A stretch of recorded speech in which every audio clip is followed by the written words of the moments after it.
Sumasakit para sa nagmamahal. Ikaw ay tunay na nahalal, pero pilit kang pinatatalsik nang lumuluhod sa mga insik. Ang humiling maging VP mo, yun pala hudas barumbado, pati sarili mong kapatid nakipaggamitan sa ganit. Ate mo dapat kakampi, mas gusto maging makapili. Kinakaya mo siyang mahalin habang ika'y gustong pinsalain. BBM, aming mahal, lagi kang pinagdadasal. Andiyan lang, BNB pa. May malasakit Then, Subo. At mga maliliit. Daming kalat iniwan sa'yo, pero diretso lang trabaho mo. Pinaganda ang ekonomiya, inalagaan ng manggagawa.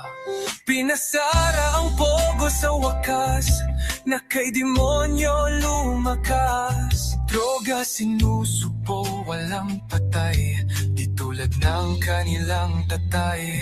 Puro fake news gawa nila, mga bobong dilis, paniwala. Kahit pakitaan ng resibo, ang tigas talaga ng mga ulo. PBBM, aming mahal,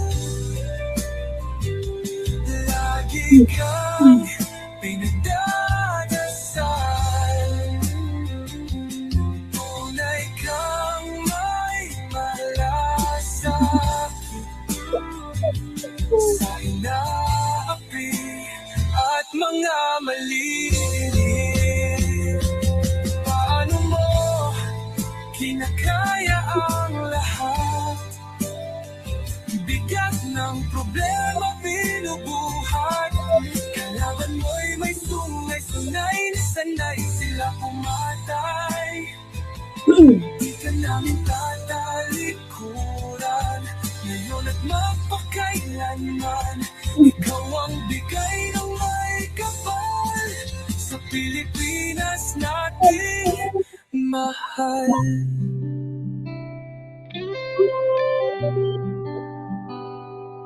PBBM, aming mahal, lagi kang pinagdadasal.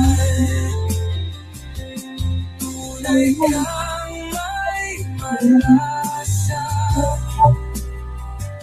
sa inaapi at mga maliliit.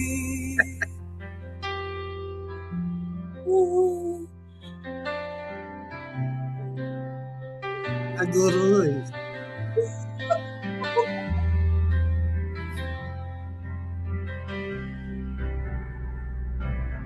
Yun. Okay. Hello, it's Saturday once again, and I am your date. This is Mixox, my partner here, Infinite Streams, and welcome to my vlog, my family, and magandang umaga, magandang tanghali, magandang hapon, kahit saan kayo sa mundong ito, maganda tayong lahat at gwapo. O, di ba? Kwan, may VA, kasuhan ng mga piggery. Hindi. RN 2 cents. Ito yung mga, kaya Ano usapang... si Marco? Andiyan na. Nandiyan na nga eh. Nasama si Fido dito, ba't hindi ko talaga makita? Randy Guro? Hello. Andiyan na si Uncle. Yung report lagi sa bar, ay palabox, meron akong pasabog dyan. Later, okay? Kasi, alam niyo naman tayo, di ba? Update IC. Partner, sorry to interrupt you. Hindi lang sa bar. I know one person na kapitbahay namin, andon always sa Bohol, video K, with the, you know na. Oh my God. So. Hello, Mamik Socks. Fidodino, madam. Okay, good. You're not in Hongkera. Fidodino, ano pa ha? Maybe Sid Alam B. Sid Benedict is in Junquera now. Oh, St. Benedict is in Junquera. Okay. Okay, so I think tapos na, no? Everybody in? Mm-mm.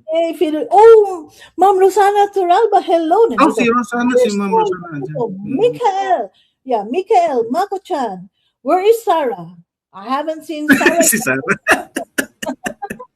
Cherish Joy. Oh, nandito. Ay, Cherish Wala siya. po. Oh, Mako is here. Finally, you're here. Where is Sarah Mako? Okay. Anyway, Yes. no? Kasi bangs with light wavy curls hair next week, Ma'am Mixed Talks. Okay. Next week, Mga demanding mga comments. another pasabog sa hair, okay?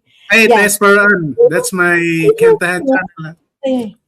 I hope, no? Kasi ako naman, hindi naman Nice ako, headband daw from Tesparan.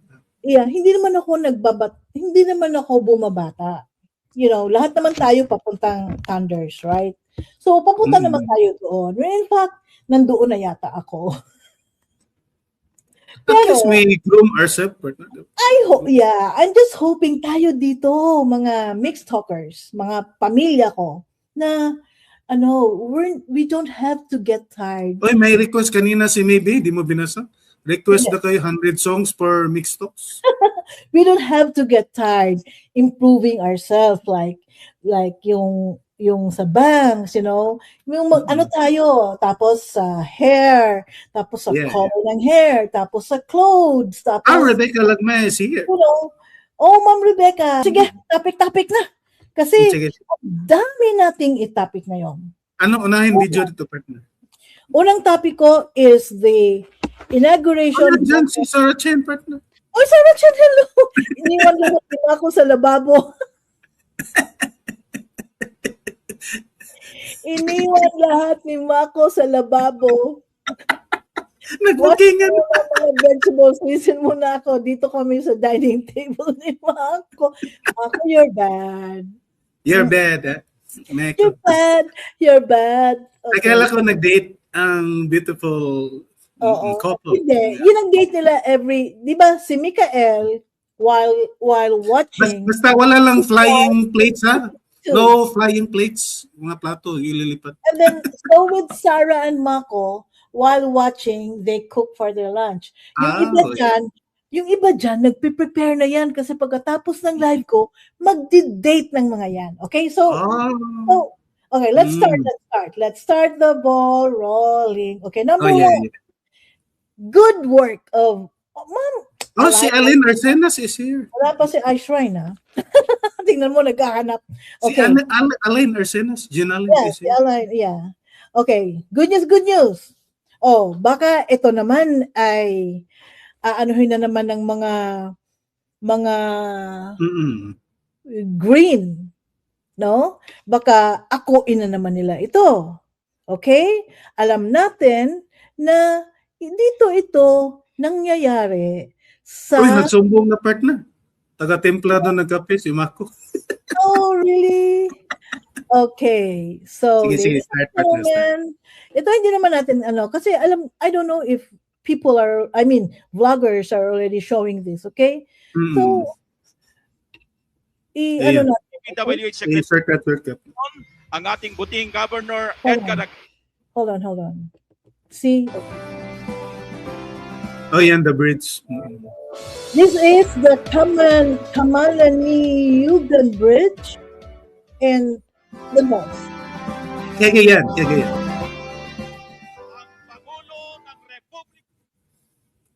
His Excellency Ferdinand R. Marcos Jr.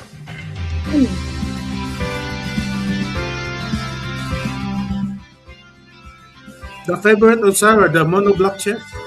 Oo. Tapos tutungtong siya daw. Tapos mag-i-split. Sino di ang Hyundai? Ano? Parang present yung mga Hyundai partner, yung kinamayan nito. Ha? Di ko alam. Yung kinamayan niya, parang yung Korean. Di ko alam. Balik mata sir. Sa ngayon, ating huwag matutunghayan ang unveiling ng project marker ng Kamalanyugan Bridge na pangungunahan ng Kamalanyugan ating Bridge. mahal na Pangulo. Inaanyayahan po natin ang ating DPWH Secretary Vince Dizon, ang ating buting Governor Basta sabihin ng Edgar DDS pa rin, Lamitay, inangkin Amari ni Mayor President. Dominador Dayag, Kamalanyugan Mayor Isidro Cabado upang samahan ang ating Pangulo. At the count of 3, Mr. President, 1, 2, 3. There you go. Maraming salamat po, mahal na Pangulo. Wala ba tayong naririnig na inaangkin na naman Sa ito? pagkakataong ito, mga kababayan, ating na pong Wala ko pakinggan nakita, ang Perfect. talumpati ng Pangulo ng Republika ng Pilipinas, Okay, let's Ferdinand just hear some few Marcos words. Jr. Okay? Sa loob ng Let's bridge hear talaga. some few words, yeah. Ilang kilometers pa ta? Hindi ko alam. I will batiin ko lang ang ating kasama si Public Works Department of Public Works and Highway Secretary Vince Dizon, ang ating kaibigan, the Provincial Governor of Cagayan, Provincial Governor Egay Aglipay,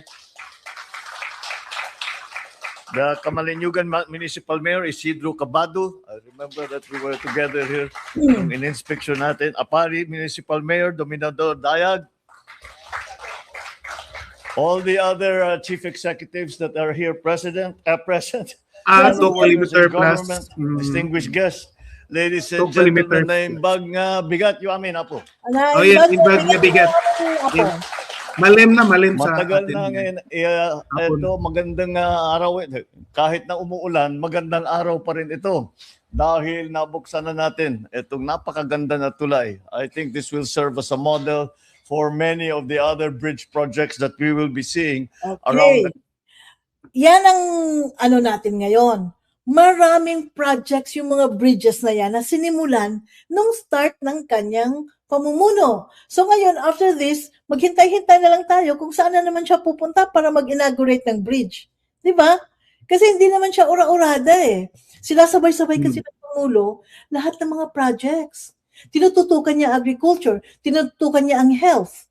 While on the side, nandun yung mga infrastructure, nandun yung housing. Yun ang mga hinahanap ng mga DDS na wala dong nagawang legacy. Anong walang nagawang legacy?